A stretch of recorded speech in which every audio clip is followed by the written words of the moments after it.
டெல்லியில் போராட்டம் நடத்தி வரும் தமிழக விவசாயிகளை மாநில வேளாண் துறை அமைச்சர் துரைக்கண்ணு மற்றும் மக்களவை துணைத் தலைவர் தம்பிதுரை ஆகியோர் சந்தித்து பேசி வருகின்றனர். தற்போது தம்பிதுரை பேசி வருகிறார். அதன் நேரடி காட்சிகளை பார்க்கலாம். புரட்சி தலைவி அம்மா அவர் கொண்டு அந்த கோரிக்கையை வைத்ததெல்லாம் நாங்கள் பரிசீலனை செய்து விரைவில் நடவடிக்கை எடுப்பதாக சொன்னார்கள். ஆகவே இதை சொல்வதற்கு நான் அந்த 7ஆம் தேதி வந்து 7 நாட்கள் அந்த நேரம் வந்தபோது தமிழகத்தினுடைய முதல்வர் மாண்புமிகு எடப்பாடி பழனிசாமி அவர்கள் என்னை நேரடியாக சந்தித்துத்தான் இதை ஏற்பாடு சொன்னார்கள்.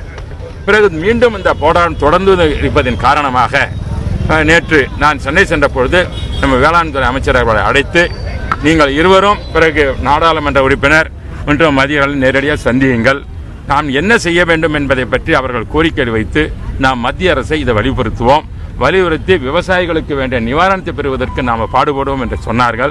அதன் அடிப்படையில் மீண்டும் நான் இப்பொழுது நம்முடைய வேளாண் துறை அமைச்சருடன் இங்கே வந்திருக்கிறேன். இப்பொழுது அவர்கள் சில விளக்கங்களை சொன்னார்கள். நாம் கேட்டது சுமார் 60,000 கோடி ரூபாய் நிவாரணத்தை கேட்டோம். ஆனால் அவர்கள் தந்திருப்பது 2,100 கோடி கூட கிடையாது. ஆகவே இப்படி ஒரு பிரச்சனை இருக்கும் பொழுது நீங்களை வலியுறுத்தும் என்று சொன்னார்கள். இதற்காக நாங்கள் இப்பொழுது நம்முடைய உள்துறை அமைச்சர் அவர்களையும் ராஜ்நாத் சிங் அவர்கள் சந்திப்பதற்காகவும் பிறகு வேளாண்மை துறை அமைச்சர் ராதா மோகன் சிங் அவர்களை சந்திப்பதற்காக நேரம் கேட்டிருக்கிறோம். பிறகு அருண்ஜேட்லி சந்திப்பதற்கும் அமைச்சர் வந்திருக்கின்றார். 3 அமைச்சரும் சந்தித்து இந்த கோரிக்கைகள் தமிழகத்தில் இந்த நிவாரணம் அந்த போதாது, எல்லோரும் சொல்லுவது போல யானை பசிக்கு சோளப்பொரியை போடுவது போல இருக்கிறது, நீங்கள் தந்திருக்க நிவாரணம் இது போதாது. ஆகவே அந்த விவசாயிகளுடைய நிலைமையை அவனுடைய கஷ்டத்தை போக்க வேண்டும் என்றால் மத்திய அரசு மேலும் நாங்கள் கேட்ட தொகையை முழு தொகையை நிவாரணம் செய்வதற்காக வரதா புயல் பாதிக்கப்பட தர வேண்டும் என்ற கோரிக்கை வைப்பதற்காக நாங்கள் மீண்டும் செல்ல இருக்கின்றோம்.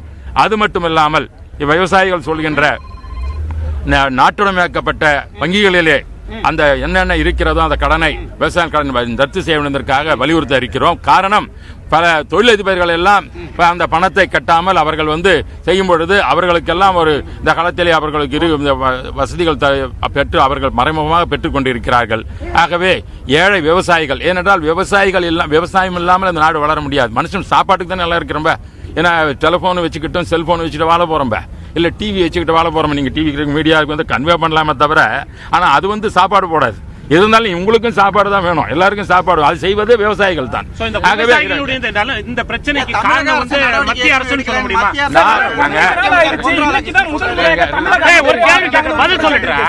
சொல்லுங்க. ஒரு என்ன குறைன்றதை இவங்க சொல்லி இருக்கிறாங்க. மத்திய அரசு கவனத்துக்கு நாங்கள் எடுத்து சென்றிருக்கிறோம். மத்திய அரசு ஆவணம் செய்வதாக இவரிடமே ஜெட்லி இருக்கும்போது சொல்லி இருக்கிறார். ஆகவே ஜெட்லியை சந்திச்சு 1 வார காலம் ஆகியது, இதுவரைக்கும் எந்த ஒரு நடவடிக்கையும் எடுக்கவில்லை. அதுக்குதான் அமைச்சர் வந்திருக்கிறார். இது குறித்து பேசுவதற்காகத்தான் இப்போது அமைச்சர் வந்திருக்கின்றார். ஆகவே மத்திய அரசினோட இந்த நேஷனலிஸ்ட் பேங்க் அவங்க கிட்ட தான் இருக்கு, நாங்க அவங்க தான் கேட்கணும். அவங்க இல்லைன்னு சொல்லலையே. நம்ம நீங்க சொல்ற மாதிரி நோன்னு சொல்ல, that is different, because they never said no. What is said I will consider. Pon Radhakrishnan is different. I don't want to come at any minister's thing because he is having his own views. But I am telling my party's views and our views because he may have his own views. தமிழ்ல சொல்லுங்க sir. இல்ல பொன் ராதாகிருஷ்ணன் மாண்புமிகு அவருக்கு சில அவர்களுக்கு கருத்துக்கள் இருக்கும், அவருக்கு இது இருக்கும். நான் ஒரு அமைச்சர் சொல்வதை பற்றி நான் அவர் விமர்சனம் செய்ய நான் விரும்பவில்லை. நான் என்ன நாங்கள் செய்ய வேண்டும் தான் சொல்ல விரும்புகிறோமே தவிர நீங்க அங்க போங்க இங்க போங்க சொல்றதுக்கு நாங்க இங்க இல்ல. நாங்க நாடாளுமன்றத்தில் 50 உறுப்பினர்கள் இருக்கின்றோம். குரல் கொடுக்க இவர்கள் பல பேர் ராஜ்யசபாவில் செல்வராஜ் அவர்களும் பல்வேறு குரல் கொடுத்திருக்கிறார். நாங்கள் அதே மாதிரி லோக்சபாலையும் மக்களவையிலும் நாங்கள் குரல் கொடுத்திருக்கிறோம். அம்மாவால் உருவப்பட்ட நாங்கள் விவசாய மக்களுக்காக நாங்கள் போராடுவது எங்களோட கடமை. நாங்கெல்லாம் விவசாய குடும்பத்தில் பிறந்தவர்கள், விவசாயிகளுடைய கஷ்டத்தை தெரியும். நாங்களாம் சாதாரண 2 ஏக்கரா 3 ஏக்கரா விவசாயிக்கிற குடும்பத்தில் நான் பிறந்தவன். அதனால அந்த விவசாயிகள் கஷ்டம் தெரியும். தமிழக அரசை பொறுத்த கூட்டுறவு சங்கங்களோடு தள்ளுபடி செய்திருக்கிறார்கள். அது வறட்சி நிவாரணத்திற்கும் முதல்ல மத்திய அரசு தந்தாலும் தராவிட்டால் அந்த நேரத்திலேயே முதலாக மாநில அரசு தான் அந்த நிவாரணத்துக்கு பல உதவிகளை தந்தது. பிறகு மத்திய அரசை நாங்கள் வேண்டிக் கொண்டு கேட்டுக்கொண்டிருக்கிறோம். இதுதான் இன்றைய நிலைமை. வேற என்ன சொல்றீங்க? 15 நாள் ஆயிடுச்சு சார். இதுக்கு முன்னாடி தமிழக அமைச்சர்கள் டெல்லி வந்த போது கூட ஒரு நிதி அமைச்சர் உட்பட யாருமே ஜந்தர் மந்தர்ல விவசாயிகளை பார்க்கவே இல்லையே சார். தாமதம் சொல்லாதீங்க. ஒரு போராட்டம் என்பது அவர்கள் குரல் கொடுத்துக்கிட்டு இருக்கும்போது பல்வேறு காலகட்டங்களில் அவர்கள் சந்தித்து நாங்கள் நாடாளுமன்ற உறுப்பினர்கள் வந்தோம். டெப்டி ஸ்பீக்கர் லோக்சபா அவங்களுக்கு தெரியும். நான் ஒரு அமைச்சர் அந்தஸ்து தான், அமைச்சர் கீழே அதிமுக அமைச்சர் அந்தஸ்து தானே. அப்படி இருக்கும்போது நான் வரும்போது அந்த அமைச்சர் சார்பாக தான் வந்திருக்கேன். அமைச்சருக்கு வரல நான் தானே வந்துட்டு இருக்கேன். தமிழக அரசு தான், நாங்கள் தமிழக அரசு தமிழ்நாடு எம்பி தானேங்க. நான் என்ன அமெரிக்கா எம்பியா? என்ன தமிழ்நாடு எம்பி? நான் தமிழ்நாடு எம்பின்ற முறையில் தமிழர்களுடைய உரிமை குரல். ரெண்டாவது அனைத்து இந்திய அண்ணா திராவிட முன்னேற்றத்தை சேர்ந்தவன் நான். எங்களுடைய ஆட்சி தான் தமிழகம் நடைபெற்றுக் கொண்டிருக்கிறது, அம்மாவோட ஆட்சி நடைபெற்றுக் கொண்டிருக்கிறது.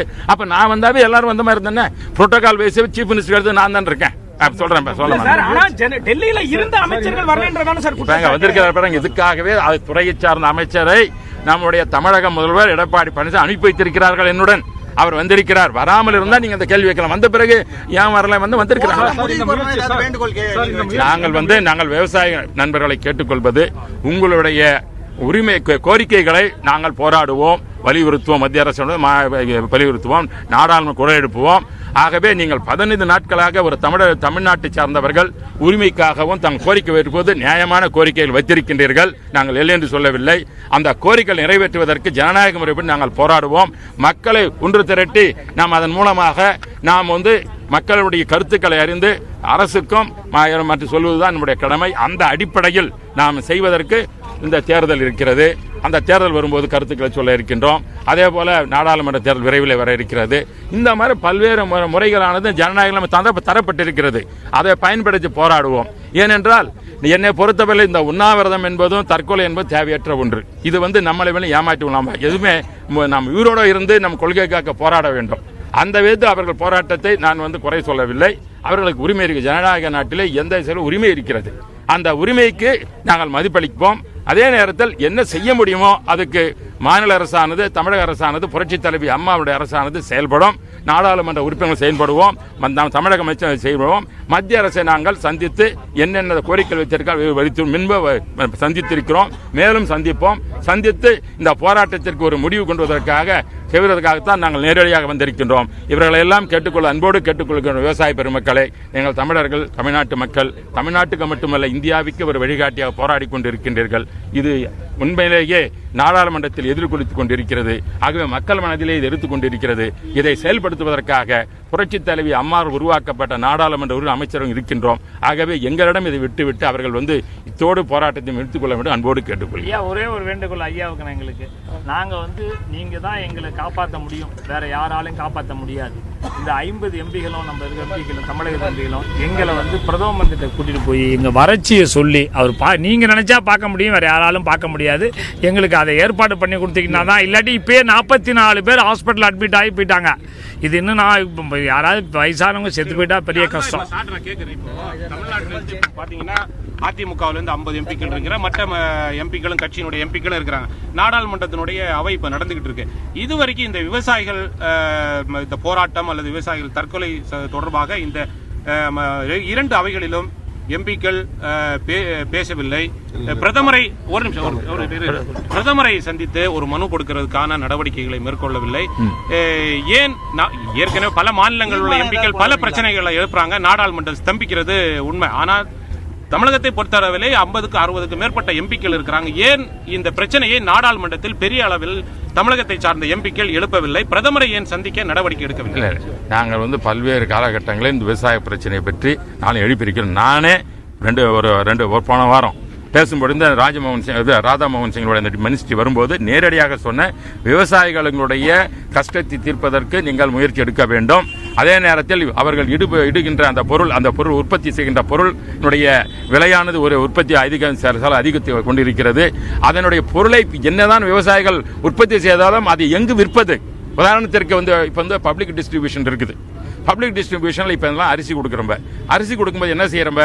இப்போ ஹரியானா ஸ்டேட்ல ப்ரொக்யூர் பண்றோம், பஞ்சாப்ல ப்ரொக்யூர் பண்றோம், ஆந்திராவில் தஞ்சாவூர்ல ப்ரொக்யூர் பண்றோம். அப்ப கிருஷ்ணகிரியில் ப்ரொக்யூர் பண்றோம்ல, இல்ல தருமபுரியில் ப்ரொக்யூர் பண்றோம்ல, திருச்சிராப்பள்ளி ப்ரொக்யூர் பண்றோம்ல.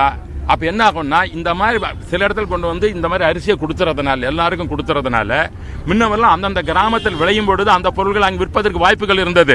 இப்பொழுது இந்த மாதிரி வெளிநாட்டிலிருந்து கொண்டு வரும்போது அரிசியை திட்டம் கொடுக்கும் பொழுது அந்த கிராமத்தைச் சேர்ந்த உள்பகுதியைச் சேர்ந்தவருடைய பொருளை விற்பதற்கு முடியாத ஒரு அவல நிலைமை விவசாயிகள் அனுபவித்துக் கொண்டிருக்கிறார்கள்.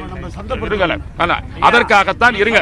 ஏன்னா அரிசி வந்து கொடுக்கலன்னா 1 லட்சம் விவசாயிகளுக்கு இந்த மாதிரி வந்து ஒரு நிலைமை இருக்கும் பொழுது அதை நாடாளுமன்றத்தில் நான் குறிப்பாக இந்த கருத்தை எடுத்து போன வாரம் நாடாளுமன்ற என் கருத்தை டெப்டி ஸ்பீக்கராக இருந்தாலும் கூட பேசினேன். பேசிய பொழுது அனைத்து நாடாளுமன்ற மேஜர் தட்டி எனக்கு ஆதரவு தந்தார்கள். ஏனென்றால் விவசாயிகளுடைய பிரச்சனையை துணை சபாநாயகர் எழுப்பியிருக்கிறார். இது முக்கியமான பிரச்சனை. விவசாயிகளுடைய பொருட்களை உற்பத்தி பொருளை விற்பதற்கு முடியாத அவலநிலையில் இருக்கின்றார்கள். அது கரும்பு என்றாலும் சரியே, நெல் என்றாலும் சரியே, பருத்தி என்றாலும் சரியே, எந்த பொருளை உற்பத்தி செய்தாலும் அதை உடனடியாகவே அரசே, மத்திய அரசு இதெல்லாம் வந்து எப்படி அரிசியை வந்து த்ரூ அவுட் ஸ்டேட்ல பண்ற மாதிரி, த்ரூ அவுட் கண்ட்ரில பண்ற மாதிரி ஒவ்வொரு கிராமங்களிலும் விவசாயிகள் உற்பத்தி செய்கின்ற பொருளை கொள்முதல் செய்து அதை மக்களுக்கு நேரடியாக விநியோகம் செய்ய வேண்டும் என்ற கருத்தை வரவேற்றிருக்கின்றார்கள். ஆகவே விவசாயிகளின் குரலை நாங்கள் எழுப்பவில்லை என்று சொல்ல தவறு. நானே இதை பற்றி பேசியிருக்கிறேன் சென்ற வாரம். ஆகவே விவசாயிகள் நிலைமை புரிந்து கொண்டு தான் ஒரு விவசாயிகளுடைய பிரச்சனை வந்து பெரிய அளவில் எழுப்பப்படவில்லை. பெரிய அளவில் சொல்றது எந்த ஒரு நடவடிக்கையும் மத்திய அரசு எடுக்க தவறி வருகிறது. அதற்கு வந்து மீண்டும் நாங்கள் வலியுறுத்தியிருப்போம். நான் சபையிலே வந்து நீங்க சொல்ற மாதிரி நான் ஒரு டெப்டி ஸ்பீக்கர், நீங்க சொல்ற மாதிரி அவையை நடத்தக்கூடாதுன்னு சொல்றது தப்பு இல்ல. நான் எப்படி அவை நடத்துறது? மற்ற எம்பிக்களை பொதுவாக அவையை ஸ்தம்பிக்க வச்சிருக்கிறது அதிமுக. ஆனா விவசாய பிரச்சனை, விவசாய பிரச்சனைகளை விவசாய பேசியிருக்கிறோம். ஜனநாயக முறையில் போராடி கொண்டு இருக்கிறோம். மேலும் வலியுறுத்துவோம். இன்னும் நாடாளுமன்றம் நடந்து கொண்டு தான் இருக்கிறது. ஆகவே எங்கள் நாடாளுமன்ற உறுப்பினர் அவையிலே இந்த கூக்குரல் விட்டு நீங்கள் சொன்னது போல வலியுறுத்தி பேசுவோம். அதற்கு தீர்வு காணுவதற்காக அந்த முயற்சிகளையும் நாங்கள் மேற்கொள்வோம். இது தமிழக பிரச்சனை மட்டும் இந்தியாவினுடைய பிரச்சனை. இவர்கள் சொன்னது போல பல மாநிலத்தில் இருந்த விவசாய சம்பந்தப்பட்ட தலைவர்கள் எல்லாம் வந்து சந்தித்திருக்கிறார்கள். இது ஏதோ தமிழ்நாட்டு பிரச்சனை மட்டும் கருதிவிடார்கள். இந்திய நாட்டினுடைய விவசாய பிரச்சனையை பற்றி தான் சொல்கிறார்கள். நாங்கள் இது குறித்து பாரத பிரதமருடன் அவரோடு சொன்னது போல அவருடைய மனுக்களை கொடுத்து நாங்கள் அதை ஆவணம் செய்வதற்கு நாங்கள் முயற்சி செய்வோம் என்ற உறுதி தருகிறேன். வேளாண்துறை செயலாளர் என்ன சொல்லியிருக்காங்கன்னா, நவம்பர் மாசத்திலேயே தமிழக அரசு அனுப்ப வேண்டிய அறிக்கை தாமதமாயிருக்கு. நீங்க இந்த வழக்கு தற்கொலை என்றதெல்லாம் வந்து சிலதெல்லாம் நம்ம தவறான செய்திகள் விட்டுறக்கூடாது. அதுல வந்து நான் கருத்து வேறுபாடு கொடுக்கிறேன். தற்கொலை என்பது தேவையற்ற ஒன்று. அது விவசாயிகள் யார் செய்தாலும் அது தடுக்கப்பட வேண்டும். ஏனென்றால் நாம் உயிருடன் இருந்து போராட வேண்டும் எழுந்தவரை இறந்ததுனால ஒரு தீர்வு கண்டு முடியாது. அதெல்லாம் ஒரு காலத்தில் நடந்தது. இப்பொழுது நடக்கிற நவீன உலகத்திலே டெக்னாலஜி உங்களுக்கு இன்ஃபர்மேஷன் செய்து நீங்க சோசியல் மீடியா இதெல்லாம் இருக்கும்போது கருத்தை சொல்வது ஏதுவாக இருக்கிறது, மக்களிடம் செல்கிறது. ஆகவே செல்லும் பொழுது அந்த கருத்தை மக்களிடம் சென்று நாம் அவருடைய கருத்தை மக்களுடைய ஆதரவை பெறுவதுதான் ஜனநாயக முறை சரியான முறை என்பதை நான் கருதுவேன். ஜனநாயக நம்பிக்கையுள்ளவன் நான். டெல்லியில் போராட்டம் நடத்தி வரும் தமிழக விவசாயிகளை மாநில வேளாண் துறை அமைச்சர் துரைக்கண்ணு மற்றும் மக்களவை துணைத் தலைவர் தம்பிதுரை ஆகியோர் சந்தித்தனர். அப்போது பேசிய மக்களவை துணைத் தலைவர் தம்பிதுரை, விவசாயிகளின் கோரிக்கை மிகவும் நியாயமானது. விவசாய கடனை ரத்து செய்ய வேண்டும். ஏற்கனவே கோரிய நிவாரணத் தொகையை வழங்க வேண்டும் என்று மீண்டும் மத்திய அரசை வலியுறுத்துவோம் என்று கோரியிருந்தார். விவசாயத்துறை அமைச்சர் ராதாமோகன் சிங்கை சந்திப்பதற்கும் நிதியமைச்சர் அருண்ஜேட்லியை சந்திப்பதற்கும் நேரம் கேட்டிருப்பதாகவும் அவர் தெரிவித்தார். அவ்வாறு நேரம் ஒதுக்கி தரும் பொழுது அவர்கள் சந்தித்து விவசாயிகளுடைய கோரிக்கைகள் அனைத்தும் அங்கு முன்வைக்கப்படும் என்றும் மக்களவை துணைத் தலைவர் தம்பிதுரை செய்தியாளர்களை சந்தித்த போது பேசினார். அதன் நேரடி காட்சிகளை பார்த்தோம்.